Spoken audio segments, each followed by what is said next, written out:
Hello guys, നമ്മളിന്ന് നോക്കാൻ പോകുന്നത് വീട്ടിൽ തന്നെ എങ്ങനെ സിമ്പിളായിട്ട് ഒരു മന്തി ഉണ്ടാക്കാമെന്നാണ്. അതിനായിട്ട് നമ്മളൊരു കലം വെള്ളം തിളപ്പിക്കാൻ വെക്കുന്നു. അതിലേക്ക് ഉപ്പ്, കുരുമുളക്, പട്ട, ഏലക്ക എന്നിവയിട്ട് വെള്ളം നന്നായിട്ടൊന്ന് തിളയ്ക്കുന്ന സമയം നമ്മളിതിന് വേണ്ടി ഉപയോഗിക്കുന്നത് ബസ്മതി റൈസാണ്. ഈ ബസ്മതി റൈസിനെ നന്നായിട്ടൊന്ന് കഴുകി ഊറ്റിക്കോരി വയ്ക്കുക. എന്നിട്ട് കഴുകിയ അരിയെ നമ്മളൊന്ന് വെള്ളം വെട്ടി തിളയ്ക്കുമ്പോൾ അതിലോട്ടൊന്ന് ഇട്ട് കൊടുക്കുക. എന്നിട്ട് ഈ അരി ഒന്ന് നല്ല തിളച്ച് വരുന്ന സമയത്ത് അതിലേക്ക് ഒരു 3 ഉണക്ക നാരങ്ങ ഇട്ട് കൊടുക്കുക. നമ്മളിത് ഈ അരി ഏകദേശം ഒരു വേവായി എന്ന് നമുക്ക് തോന്നുമ്പോഴത്തേക്ക് നമ്മളിതിനെ ഒന്ന് ഊറ്റുക. നന്നായിട്ട് വെന്ത് വരണ്ട, ചെറുതായിട്ട് ഏകദേശം ഒരു വേവ് വന്നാൽ മതി. കാരണം നമ്മളിതിന് കുക്കറിലിട്ടൊരു ഫിസിലടിക്കേണ്ടതാണ്.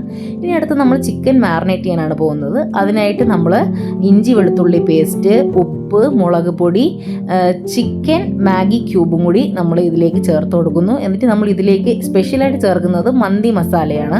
ഒരു 2 സ്പൂൺ മന്തി മസാല നമ്മളിതിന് ചേർത്ത് കൊടുത്ത് ഇതിൽ ശകലം റെഡ് കളർ, ചിക്കൻ ഒരു കളർ കിട്ടാൻ വേണ്ടിയിട്ട് നമ്മളൊരു റെഡ് കളറോടെ മിക്സ് ചെയ്യുന്നു. എന്നിട്ട് ഇതിൽ ചിക്കനിൽ നന്നായിട്ടൊന്ന് പുരട്ടി വയ്ക്കുന്നു. എന്നിട്ട് ഈ ചിക്കൻ മാറിനേറ്റ് ചെയ്തതിന് ശേഷം നമ്മളാണെങ്കിൽ ഒരു ഫ്രിഡ്ജിൽ ഒരു 10-15 മിനിറ്റ് ഇതിനൊന്ന് ഫ്രിഡ്ജിൽ വയ്ക്കുന്നു. ഇതിന് ശേഷം നമ്മൾ ഈ ചിക്കൻ എല്ലാം കൂടെ ഒരു കുക്കറിലിട്ട് ഒരു 2 വിസിൽ അടുപ്പിക്കുക. 2 വിസിൽ അടിക്കുമ്പോൾ ഏകദേശം ഈ ചിക്കൻ്റെ ഉൾവശമൊക്കെ നന്നായിട്ടൊന്ന് വെന്ത് വരും. ഇത് ചിക്കൻ ഒന്ന് നല്ല വെന്ത് വരും. 2 വിസിൽ വന്നു കഴിയുമ്പോഴത്തേക്കും നമ്മളിതിനെ ഒരു പാൻ വെച്ച് അതിലേക്ക് ശകലം എണ്ണ ഒഴിച്ച് നമ്മൾ ഈ ചിക്കനെ ജസ്റ്റ് ഒന്ന് മൂപ്പിക്കുക. ജസ്റ്റ് അതിനൊരു കളർ കിട്ടാൻ വേണ്ടി മാത്രമാണ് നമ്മളിതിനൊന്ന് മൂപ്പിച്ചെടുക്കുന്നത്. നമ്മളിത് മൂപ്പിച്ച് ഏകദേശം വെന്തിരിക്കണതായതുകൊണ്ട് തന്നെ മൂത്ത് കഴിഞ്ഞാൽ നമുക്ക് ഉടനെ എടുക്കാൻ പറ്റും. ഇത് മൂപ്പിച്ചതിന് ശേഷം നമ്മളിനി ഈ റൈസും ഈ ചിക്കനോട് മിക്സ് ചെയ്യുന്നതിന് വേണ്ടി ഒരു ക്യാപ്സിക്കം എടുക്കുക. ക്യാപ്സിക്കം നന്നായിട്ട് ചോപ്പ് ചെയ്ത് അതിൻ്റെ അകത്ത് ഇടുക. അതിൻ്റെ അകത്തേക്ക് ശകലം കളറും അതിലേക്ക് പകുതി മാഗി സ്റ്റോക്കും, നമ്മൾ നേരത്തെ എടുത്ത മാഗി ക്യൂബിൻ്റെ ഒരു ബാക്കി പകുതിയും കൂടി ഇടുക. പിന്നെ അതിലേക്ക് കുറച്ച് സൺഫ്ലവർ ഓയിൽ, നമുക്ക് ചിക്കൻ അടിയിൽ പിടിക്കാതിരിക്കുന്നതിന് വേണ്ടി മാത്രമുള്ള കുറച്ച് സൺഫ്ലവർ ഓയിൽ ചേർത്ത് കൊടുക്കാം. ഇത് നല്ലപോലെ ഒന്ന് മിക്സ് ചെയ്തതിന് ശേഷം നമുക്ക് ചിക്കൻ വേവിച്ചപ്പോൾ വന്ന ചിക്കൻ്റെ സ്റ്റോക്കും കൂടി അതിൽ ഒഴിച്ചു കൊടുക്കാം. എന്നിട്ട് ചിക്കനെ നമുക്ക് അതിൻ്റെ മണ്ടയിലൊന്ന് നന്നായിട്ടൊന്ന് അടുക്കി വെച്ചതിന് ശേഷം അതിൻ്റെ മണ്ടയിലേക്ക് നമ്മൾ നേരത്തെ വേവിച്ച് വെച്ച അരിയെ നമുക്കൊന്ന് ഇടാം.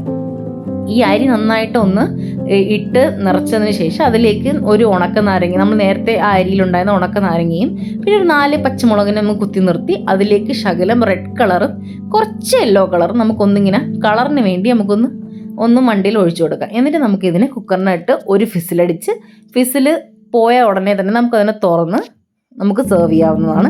ഇത്രയേ ഉള്ളൂ നമ്മുടെ സിമ്പിൾ ഹോം മെയ്ഡ് മന്തി. ഇതിന് ചിക്കൻ പീസിനെ എടുത്ത് മാറ്റിയ ശേഷം ഈ ചോറിനെ നന്നായിട്ടൊന്ന് മിക്സ് ചെയ്യുക.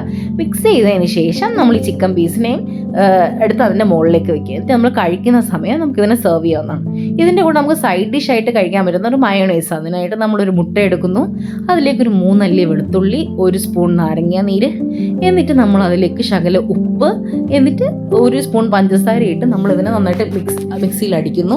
എന്നിട്ട് നമ്മൾ അതിലേക്ക് കുറച്ച് സൺഫ്ലവർ ഓയിൽ ഒഴിച്ച് അതിനൊന്ന് നന്നായിട്ട് കുറുക്കിയെടുക്കുമ്പോഴത്തേക്ക് ഒരുപാടങ്ങ് തിക്കാവേ വേണ്ട, എന്നാൽ ഒരുപാട് ലൂസ് ആവേ വേണ്ട, അങ്ങനത്തെ ഒരു കൺസിസ്റ്റൻസിയാണ് നമുക്ക് വേണ്ടത്. ഇനി നമുക്ക് സിമ്പിളായിട്ട് ഇങ്ങനെയാണ് നമുക്ക് വീട്ടിലൊരു ഹോം മെയ്ഡ് മന്തി ഉണ്ടാക്കാം. നിങ്ങളെല്ലാവരും ഒന്ന് ട്രൈ ചെയ്ത് നോക്കണം. നിങ്ങൾ ട്രൈ ചെയ്തിട്ട് നിങ്ങളുടെ അഭിപ്രായങ്ങൾ എന്താണെന്ന് കമൻറ്റ് ചെയ്യാൻ മറക്കരുത്. അപ്പോൾ do subscribe guys. Thank you.